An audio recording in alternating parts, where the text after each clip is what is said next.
دنیا اور آخرت کو اچھا کرنا ہے تو میں نے کہا 3 باتیں ذہن نشین کر لو۔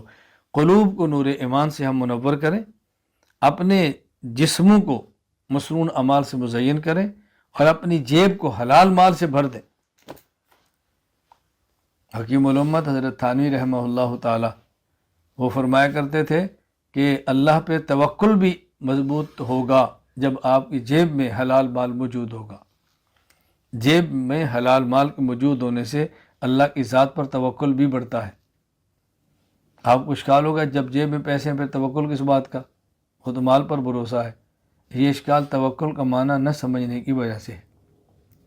توکل کا معنی یہ ہے اسباب جمع کرے اور اسباب کو مؤثر بذات نہ سمجھے۔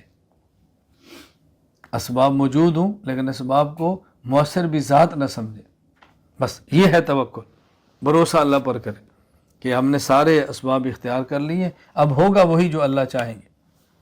انشاءاللہ کا معنی یہی ہے نا کہ بھئی میں نے سفر کا ارادہ بھی کر لیا، میں نے ویزا بھی لے لیا، میں نے ٹکٹ بھی کرا لیا، اپنے انتظام تو مکمل ہے، باقی اللہ نے چاہا تو انشاءاللہ فلاں دن آپ کے پاس پہنچ جائے گی۔ یہی توکل ہے۔ حکیم الامت فرماتے اللہ پر توکل کو پختہ رکھنا ہے تو اپنی جیب کو حلال مال سے بھرو۔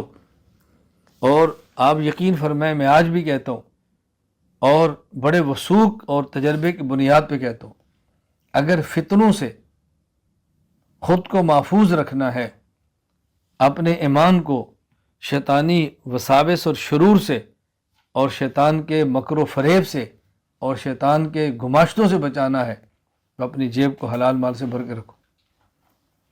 حلال مال اپنی جیب میں رکھو، آپ دیکھنا کہ کس طرح کتنے وساوس سے بچتے ہیں۔ اور میں دیکھتا ہوں روزانہ کتنے حضرات ہیں، کتنی خواتین ہیں جو رابطہ کرتے ہیں، دعاؤں کو کہتے ہیں، مالی حالات کے سے پریشانیوں کے شکار ہیں۔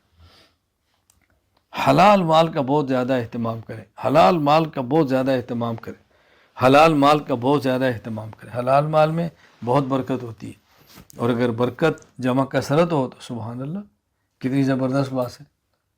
حلال مال بابرکت بھی مل جائے اور کثرت والا بھی مل جائے، یعنی مبارک بھی ہو اور زیادہ بھی ہو تو سبحان اللہ، وگرنہ زیادہ نہ بھی ہو بابرکت ہونا ضروری ہے۔ تو اللہ مجھے بھی اور آپ کو بھی حلال مال عطا فرمائے۔